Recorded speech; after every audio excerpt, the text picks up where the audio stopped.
पूर्व मेदिनीपुर के तामलुक संगठनात्मक जिले में आयोजित भाजपा की विजय सम्मेलनी से राज्य के विपक्ष के नेता शुभेंदु अधिकारी ने रविवार को पार्टी कार्यकर्ताओं और नेताओं को स्पष्ट संदेश दिया है। इसके साथ ही उन्होंने पदाधिकारियों को सलाह दी है कि वे सोशल मीडिया पर गैर जरूरी बयानबाजी से बचें और संयम रखें। शुभेंदु अधिकारी ने इस दौरान 2021 के विधानसभा चुनाव में पूर्व मेदिनीपुर के कुछ सीटों पर भाजपा की हार को लेकर भी स्पष्ट कारण बताए हैं। बता दें कि शुभेंदु अधिकारी के इस बयान पर तृणमूल कांग्रेस ने कड़ी प्रतिक्रिया दी है एवं पूर्व भाजपा विधायक तापसी मंडल ने पलटवार करते हुए अपने वक्तव्यों को रखा। वहीं राजनीतिक पर्यवेक्षकों का मानना है कि आने वाले चुनाव से पहले शुभेंदु अधिकारी का यह रवैया पार्टी के भीतर अनुशासन लाने की कोशिश है, जबकि तृणमूल इसे हताशा और प्रतिशोध की रणनीति बता रही है। আমি যে কথা আপনাদের বলি এসআইআরটা ভালো করে করতে হবে, বিএলএ ভালো করে করতে হবে। আপনারা এই জেলায় যত নিজেদেরকে সংগঠিত করবেন তত অন্য জেলাতে আমি বেশি করে সময় দিতে পারবো। আপনি শুধু এই জেলায় জিতে সন্তুষ্ট না রাজ্যে জেতা জিততে চান? হ্যাঁ কি না? তাহলে তুই বড় না মুই বড় ছাড়ুন।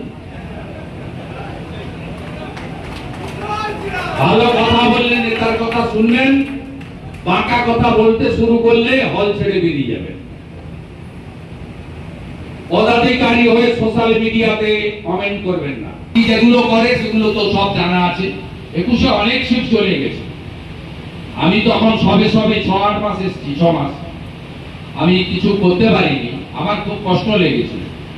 রোজ ভ্যালির অফিসটা আমরা মেছেদাতে ইলেকশন অফিস হয়েছিল, আগুন লাগিয়ে দিয়েছে।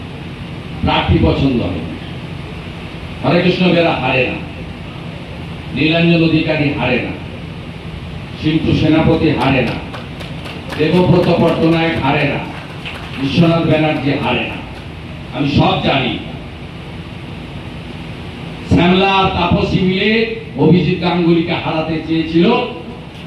আমাকে প্রথম কে বলে জানেন? এই পবিত্র কর দাদা, জেলা অফিসে গেছিলাম, গন্ধ খারাপ, নিজে দেখুন।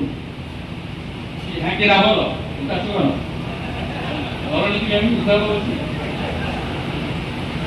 আমি ধরে ফেলেছিলাম। আমি সব সময় সামনে কে কি বলে শুনি না, আড়ালে কি বলছেন খবর রাখি। সেই জন্য এই জেলায় 2টো এমপিও দিয়েছি, 16টা সিট নরেন্দ্র মোদীকে দেবো, মোদীজিকে দেবো এবং তৃণমূলের কেড়ু তুলে দেবো, যাতে এই ছিন্নমূল আগামী 100 বছর কোথাও না থাকে। তার দায়িত্ব আমার।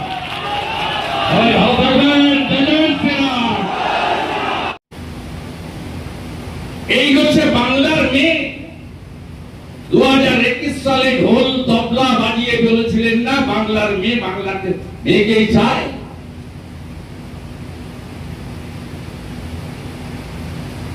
তাই আমাদের সকলের দায়িত্ব আগামী এপ্রিল মাসে খালা মমতা ব্যানার্জিকে ইভিএম এ বিসর্জন দেওয়া। প্রার্থী দেখলে চলবে না, নিচে পদ্ম, উপরে নরেন্দ্র মোদী, মাঝে কেউ নেই। এ লড়াই বাঁচার লড়াই। Bureau report, PVTV news.